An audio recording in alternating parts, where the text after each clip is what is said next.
Broadcasting from Singapore and broadcasting all around the world. You're listening to the Ignite EdTech Podcast with Craig Kemp, created by an educator for educators and streaming to the world. Now, over to your host, Craig Kemp.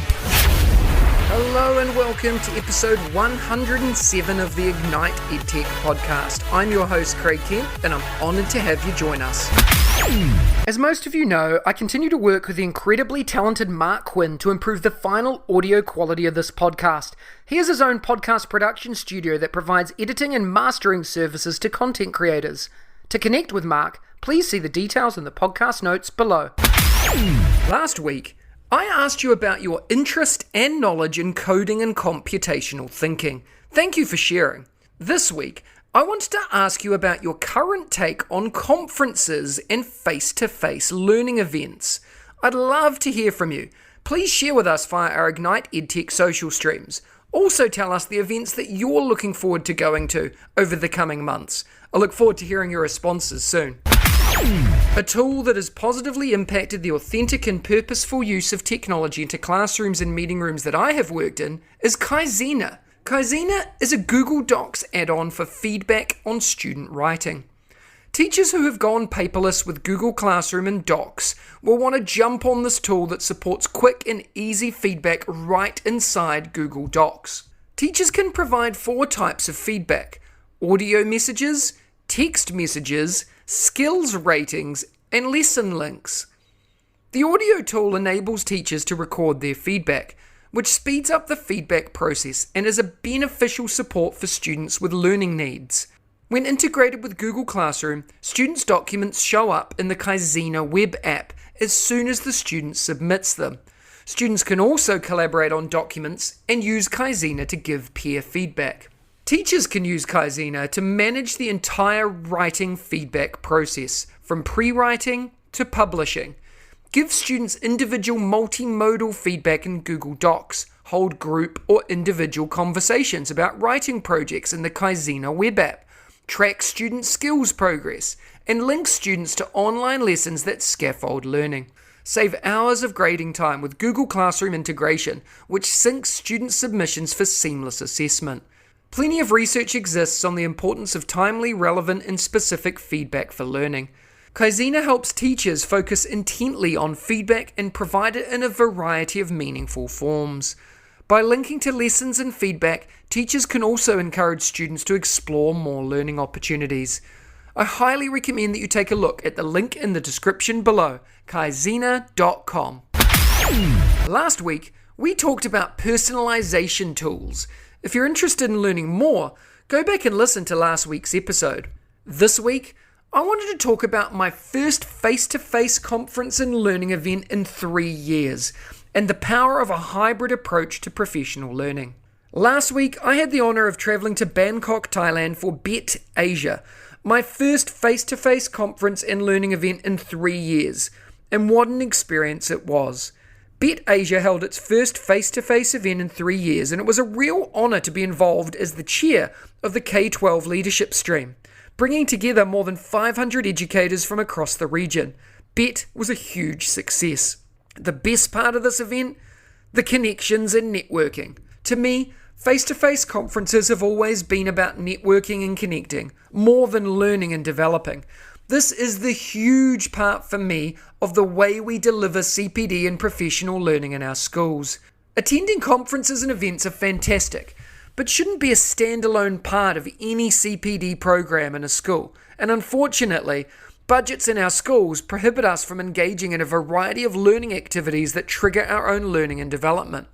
Every teacher in every school should be connected online to the best of the best CPD around, and of course have the opportunity to connect and network face-to-face at a conference or another form of live learning event.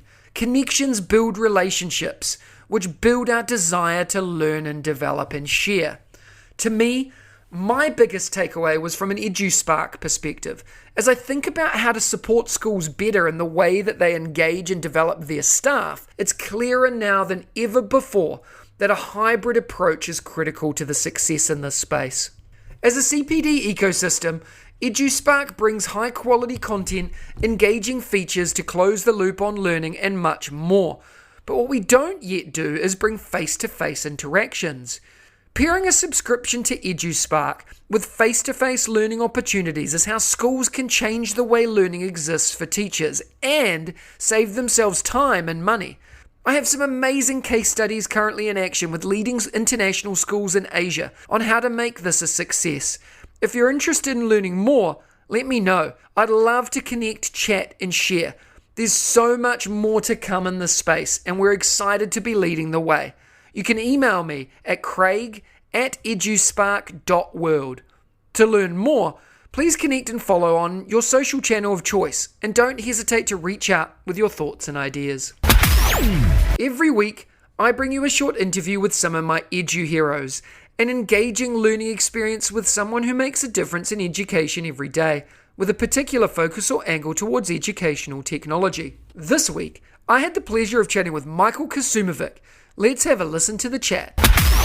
Today, I have the honor of speaking with Michael Kasumovic, an associate professor at UNSW and the founder of Arludo.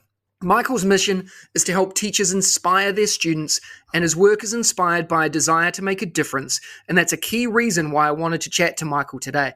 His beliefs and work in the edtech space closely match mine, and Arludo, as a company, produce games that excite students about learning and allow educators to see how their students are thinking and learning.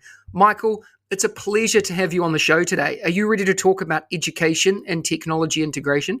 Well, that's exactly the reason I'm here, Craig. So thank you so much for having me. Awesome, man. Let's go. Why don't you start by telling us a little bit about your current role and what inspires you to do what you do? Fair enough. Well, I guess in some way I do have two roles because I'm an associate professor at UNSW, and then kind of on the other side of the free time that I have, I run a small company called Arludo, as you mentioned. And those two worlds are starting to collide in a really fun and interesting kind of way that allows me to ask questions on the research side of education and human behavior, and then also use those things that we learn to make better games, to help kids learn about science and get kids involved in science. So it's been a very, very fun few years. Yeah, it's super exciting, and it's a real pleasure to connect with you here. I'd love to learn more about your background in education and why you started Arludo.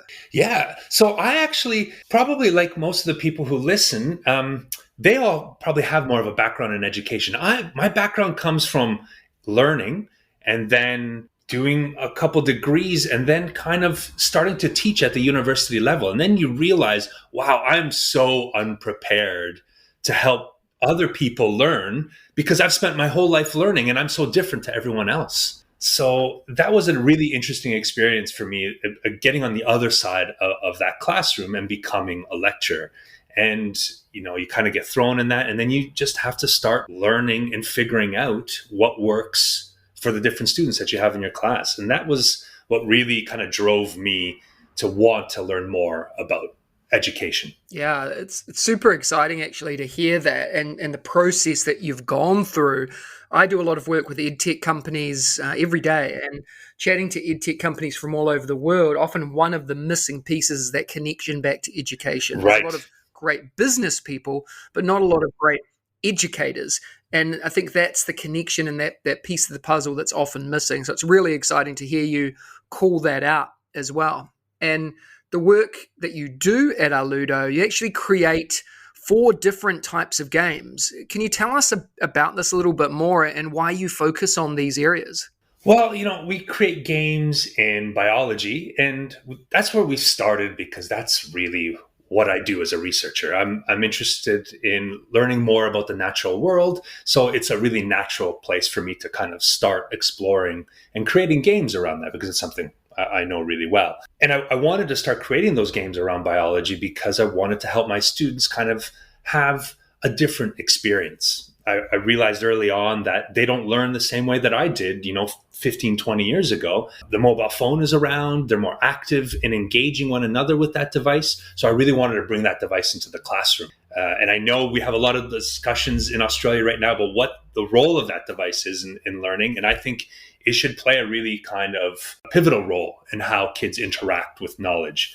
which is what I'm trying to do with Arludo. Like I mentioned, we teach a lot of biology courses and biological topics.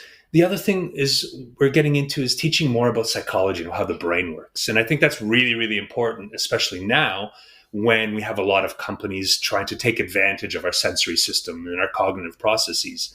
So giving a kids an understanding of how our brain works can kind of prepare them to almost defend themselves around those things. So that's the second kind of thing we teach. And then I also try and teach maths, focusing most on statistics and trying to get students understanding how to interpret data and how to make sense of data. And then the final thing that we've kind of started exploring is ethics, which is really, really fun. And again, that really connects back to biology and psychology because about how the role of ethics in research. Those are the kinds of things that we explore. Yeah, really cool areas of learning too, and quite diverse in nature. Mm-hmm. And it's really exciting to hear, more than anything, your why for jumping into those reasons.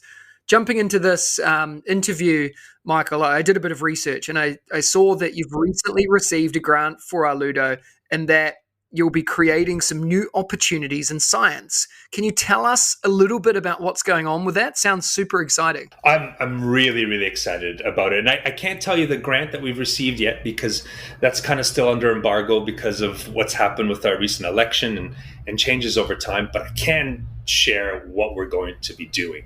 I'm so excited about what's going to be happening because I'm going to be able to do a lot of the things that I've wanted to do since starting Arludo. And one of those things is really connecting students to scientists and having them work together. What I'm in the process of doing right now is actually looking for the top 20 science communicators across Australia that are currently doing their PhD. And we have that search going out and we're getting some amazing applications, which I'm really excited about. And each of those students is going to be paired with one of our Arludo games, and they're going to become that ambassador for that game.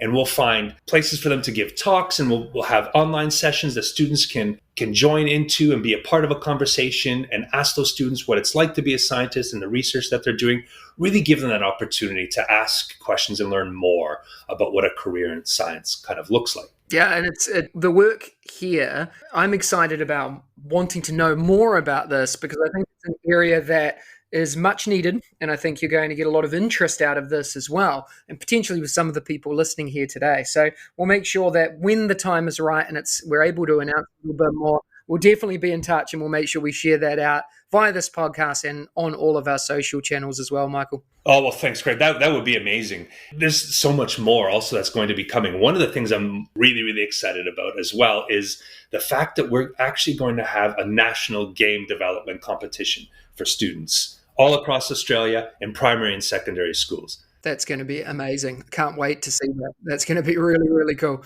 Really cool. Yeah, I'm so excited because this isn't going to focus on the coding aspect, which a lot of learning does focus on. This focuses all about designing a game.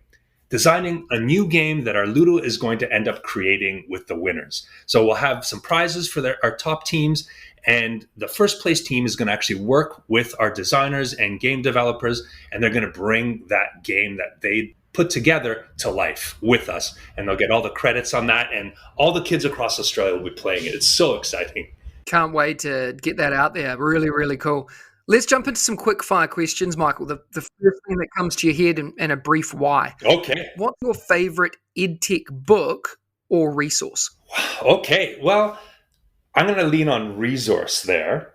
And my favorite EdTech resource, believe it or not, is how weird that this may sound, is actually a search engine like DuckDuckGo and Google, because it allows me to figure out what all the new stuff that's coming out and how people are using really new technologies, because it does really excite me about how people are learning and how people are trying to engage students. So I'm constantly just Googling new things to try and figure out what people are doing. Love it. And what's your go-to EdTech tool that the listeners need to try? So it's probably something everyone's at least heard of, if not used themselves or some form of it. I'm currently using Sli.do right now to try and engage people online, because a lot of my teaching and interactions are happening, online. We don't have as much of that in-person kind of interaction at the university level anymore. So we still need some way to kind of gauge how students are thinking and reacting. So some of that real-time response stuff like Sli.do works really well for that purpose. And what's one daily habit or practice that helps you enjoy, progress, and succeed in your career, Michael? Oh, that's a tough one. I'm going to have to say my to-do list. And when I put things in that to-do list, I break them down into tiniest of little tasks to make me feel like I'm actually getting something done throughout the day. So that usually helps me, pushes me in the right direction and helps me get some more stuff done during the day. Fantastic, Michael. And the stuff you've shared today here is super exciting. We'll make sure all the links are in the podcast notes as well. What's the best way for the listeners to follow and connect with you? Well, I'm pretty active on Twitter. So you can hit me up on Twitter at Kasumovic, or follow us on Arludo at Arludo. But Twitter is usually the best way that I kind of interact right now. Though that'll probably change over the next little bit as things ramp up. Yeah, thank you so much for your time today, Michael. Super inspirational. Thank you so much, Craig. It was an absolute pleasure chatting with you. To finish up today's podcast, I wanted to give a quick shout out to my co-founder, Andrew Mowat, and the team at ICA, particularly Sarah Blackmore. Over the past 3 months, we've been working hand in hand to bring together the first EduSpark virtual conference online with multi-streams and multi-strand, all available inside our platform. On Wednesday and Thursday of this week, we ran ICC 22, the International Curriculum Conference, and it was a huge success. It was amazing to bring together hundreds of educators from all over the world to connect, engage, and learn. And not a one and done, but building into the platform the ability to connect, engage, and learn long term through community of practice. The 2-day event was an opportunity to connect with a global communities of schools to participate in Thinking Sparks, 6 keynote presentations, and one-on-one learning engagements.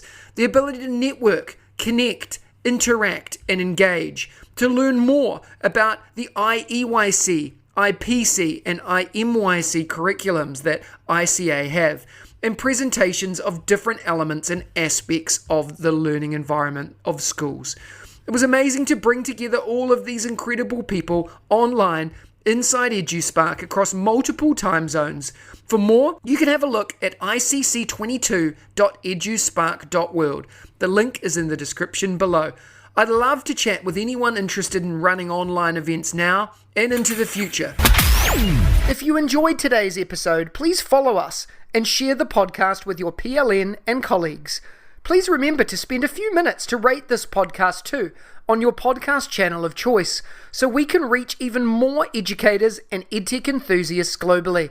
Remember, you have the chance to win as well. Check out the links in the description for more, and I'll see you again next week. If you liked today's episode, please don't forget to subscribe so you don't miss another episode.